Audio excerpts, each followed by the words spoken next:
Hello and welcome back to Continental Club, where we discuss the hottest topics in European football. Joining me as ever, it's Patrick Van Straten, and back after a wee hiatus, it's Joe Tomlinson. Yes, finally been invited back on Continental Club. Yes, welcome They thought they could get rid of me. I said, no way, Jose. Yeah, it's just like a bit of rot. My European football knowledge is second to none, boys. You are on your last legs, though. You might not be here next week. Yeah, I know. That's right. 50% chance. 100%, 100%. On the agenda today, we're talking about Serie A. And the question has come in from JC Kingslayer. Is a move to Napoli the right thing to do for James Rodriguez? But before we get into that, please remember, if you're joining us for the first time, please subscribe to the channel and hit that notification bell to never miss a video. You won't regret it.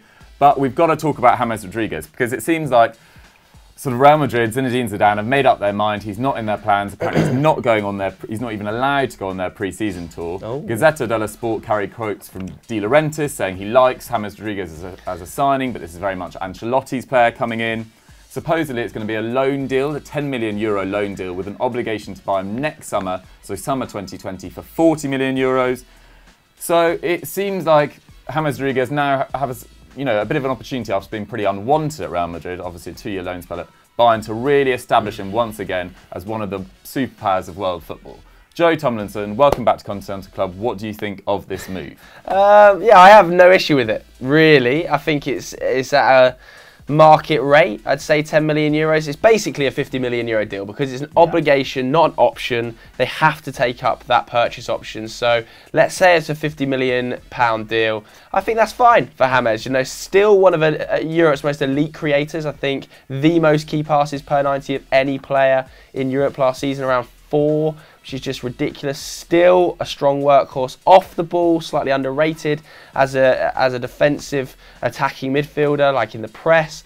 And clearly he's liked by Carlo Ancelotti. He's becoming Carlo Ancelotti's water boy a little bit, isn't he? Jorginho follows Sarri wherever he goes.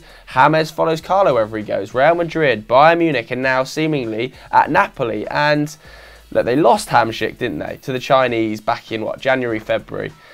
If you're going to replace him with anyone, James is a clear upgrade. He's going to probably play in the more advanced 8 role on the left-hand side of the midfield, and I think this is a good signing for Napoli. I think they've got him at a decent price. I think they've got to sign players like this in order to compete with a Juventus and an Inter Milan now, who are going to go out and spend money under Conte.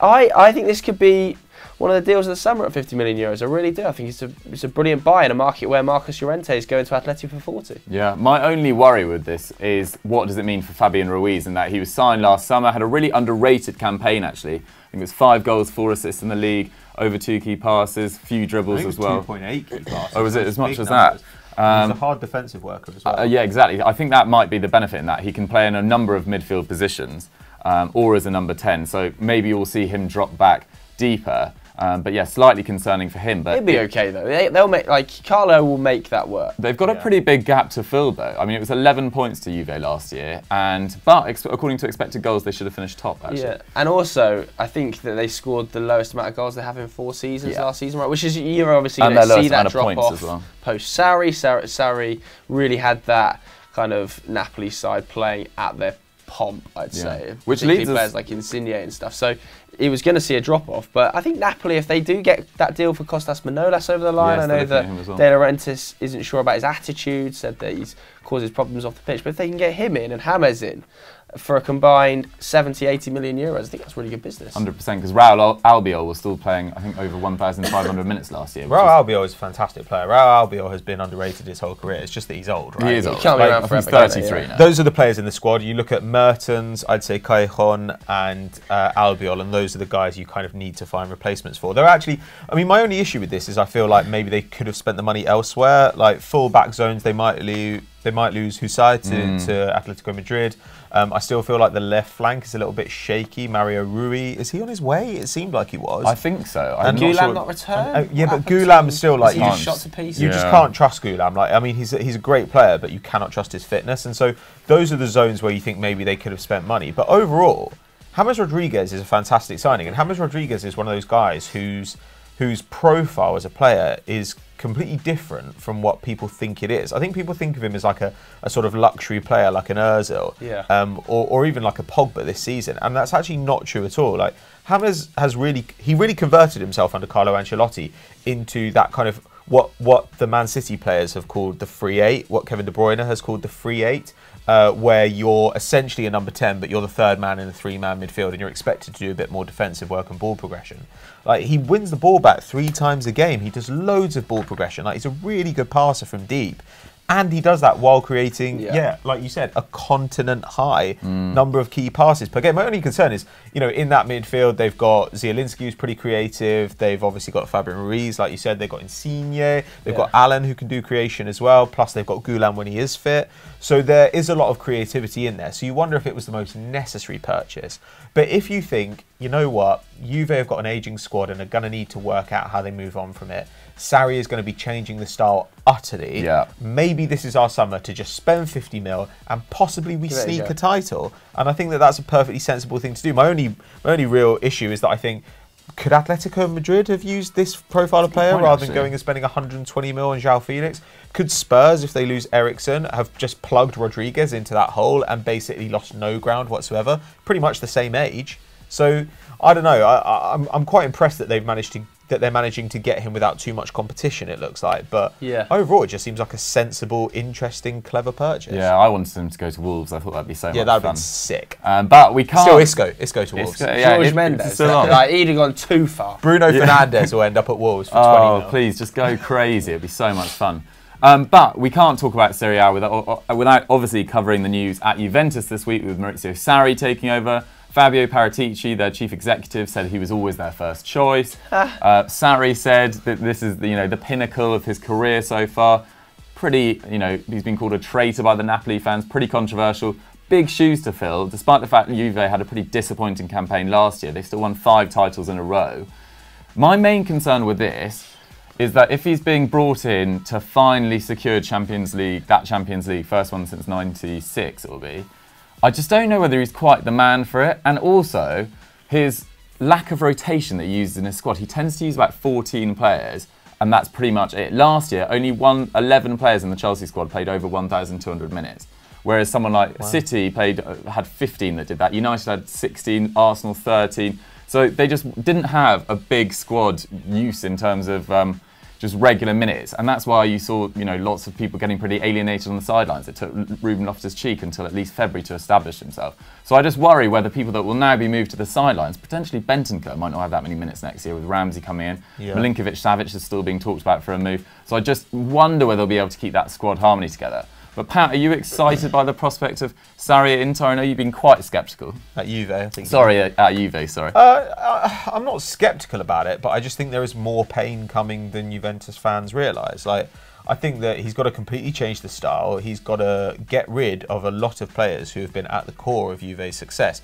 Mandzukic is very old now. Matuidi is very old now. Ronaldo has obviously got a couple good seasons in him, but also Ronaldo might never score at the rate he did at Real Madrid, though I'd imagine his goal rate would go up next season in a more attacking side. It looks like they're going to lose João Cancelo, which is a big loss because he's a fantastic right back and perfect for Sarri.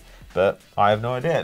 And then of course, Chiellini's, is he 34 now? He's very old. 31. Bonucci's in his 30s. Like they need to figure out how they're going to move on from these players. And to me, what they absolutely need for this to have any chance of working is a top-class central midfielder. Because Pjanic is good as a passer. He doesn't do a great amount of defending. But if he's playing your Jorginho role, okay, fine. If Ramsey is going to be your attacking midfielder in the mould of Hamsik, Ramsey or Matuidi, then that's kind of fine as well. But that other role is the glue, the kind of Alan position, or what Kante did last year. The guy who does tons of defensive work, gets the ball forward, who really helps out in every single phase of play. That's a position they need to know. Now, if they get Rabiot, perfect. I also suggested Thomas Partey in a scout report, which will be going out this weekend, which I think would be an interesting move as well. But I look around the attack and I think fine. I look around the defence and I think, okay, well, Rugani played under him before. Maybe that'll be okay. But I look in midfield and I think this is troubling to me. Unless he just turns Bentancur from a sort of rotation player into a superstar next season. It's going to be absolutely fascinating how he gets that midfield together. I mean, someone like Tango and Dembele, would be perfect. It'd be amazing. Joe, how do you see Juve doing next year? Are you confident? I'm not Maurizio Sarri's biggest fan. No, you can say that again. As people will know, I think it's probably the best option they had available to them. To be totally honest, I don't think there were that many strong candidates for this role. I think the obvious name that Juve wanted, this nonsense of that he was the first choice. Guardiola was the first choice. They couldn't get him. I think that outside of Guardiola, I think Sarri is probably the best manager they could have picked up this summer. Couldn't they have got Conte in? I think Conte would have been seen by that Juventus board as like a step backwards. I understand because I think he's a better manager. Supposedly they're going for a stylistic change. Yeah, they're trying to do what Chelsea were trying to do, right? Which partially worked, partially didn't work. And obviously Conte had managed Juve before. I think the Juve fans as well, they probably would have welcomed it to a level, but would have thought it's not the most progressive idea. And I think Sarri at least provides the illusion of progression to a level. I think a lot of fans will be thinking, well, we're going to play this whole new style, we're going to be attacking at a rate we haven't done before, we're probably going to score more goals than we ever have done before, and that might well happen, but I couldn't agree with Pat more. I think the defensive midfield position is an issue, as well as that right hand side that we've talked about where an Ndombele would fill really nicely. I don't think Pjanic can do that role of a Jorginho.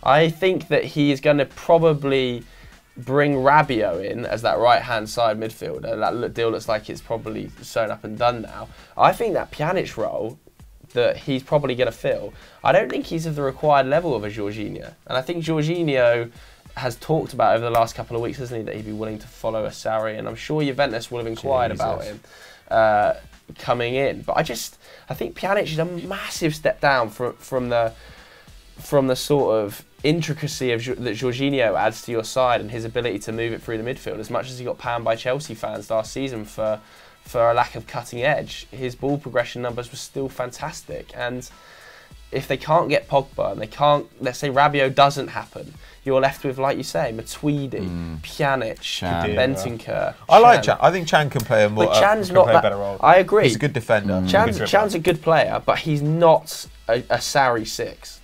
He's not a ball progressing 6. Yeah, he's just an action. Someone's got to leave that midfield. I mean, we've already mentioned about 9. It's very odd. I think Matuidi might be the one.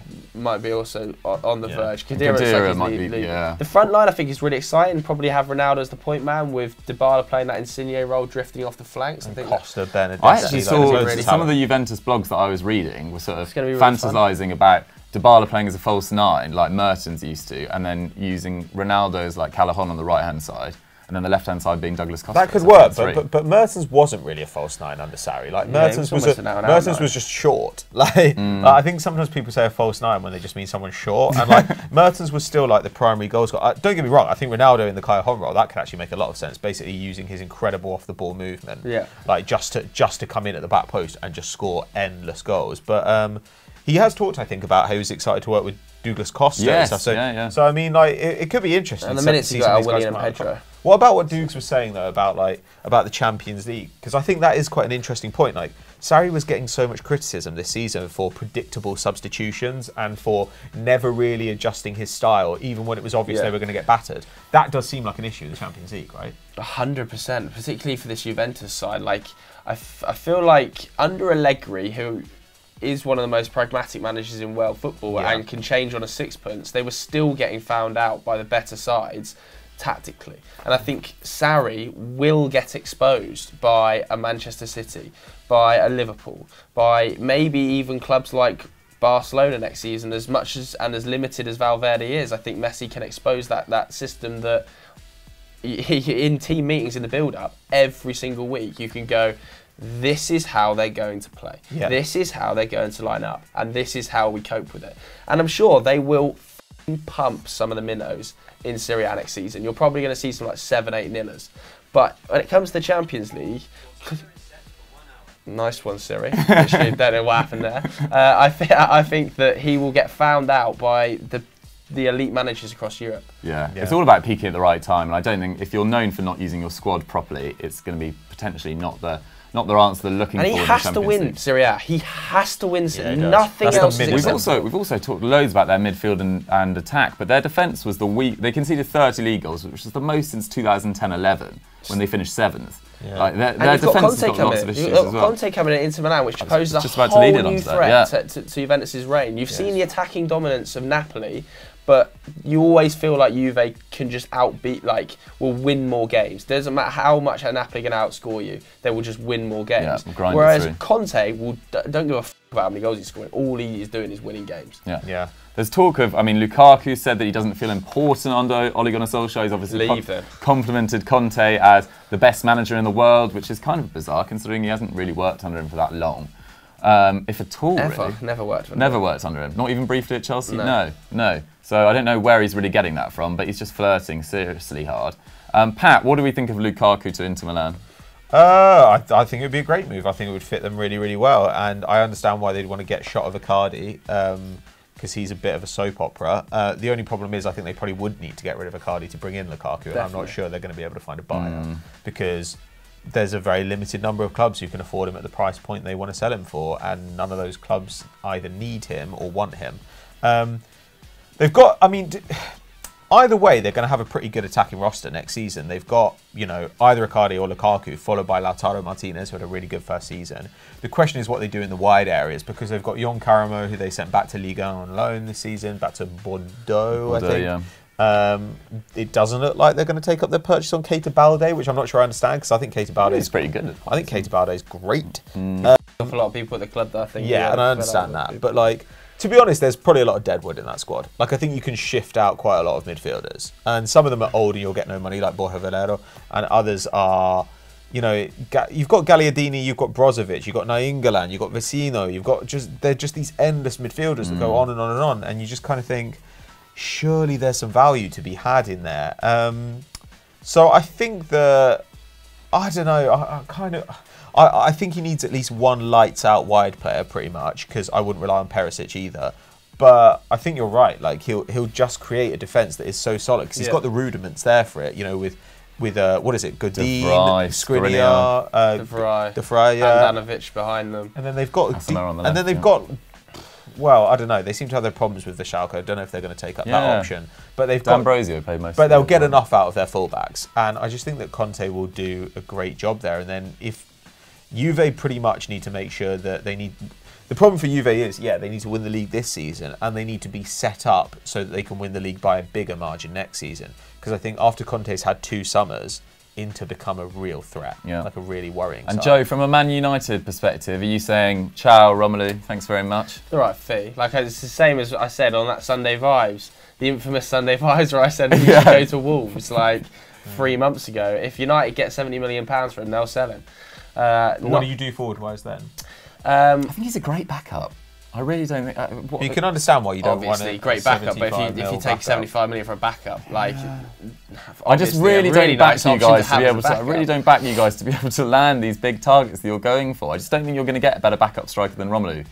No, we're probably not. But we'll take the 75 million though. and we'll reinvest it probably stupidly in a centre back. What? And then who's your backup striker? Martial.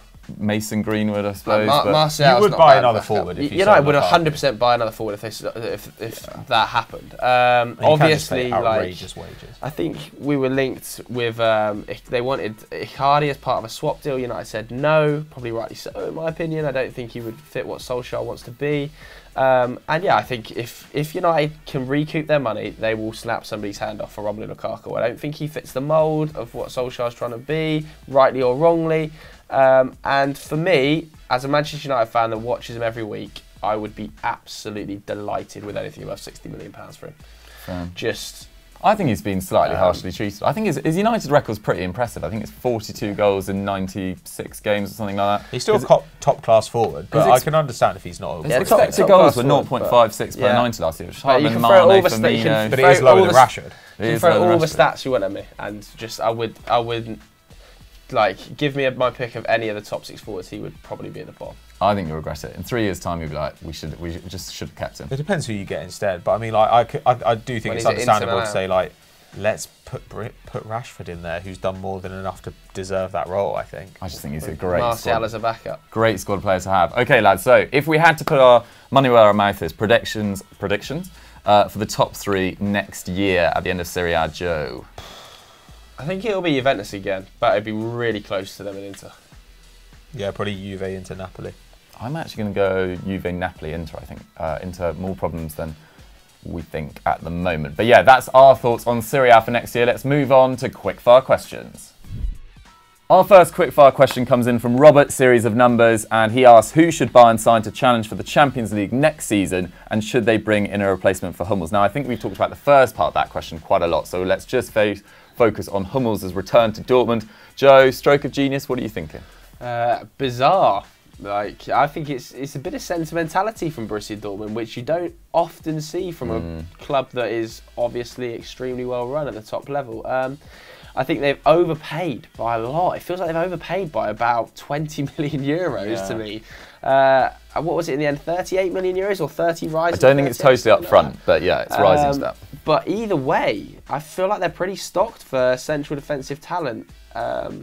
And if they are going to spend 40 million euros on a player, or 30, 40 million euros, whatever that fee is, Hummels would have been like kind of last on the list for me. I can imagine Dortmund shopping around France, shopping around Italy for a player that's coming to the end of his contract or is young and they can bring through the system like we've seen them do so effectively in the past. And he would not have been there for me, Hummels. I think it's a mistake. Pat?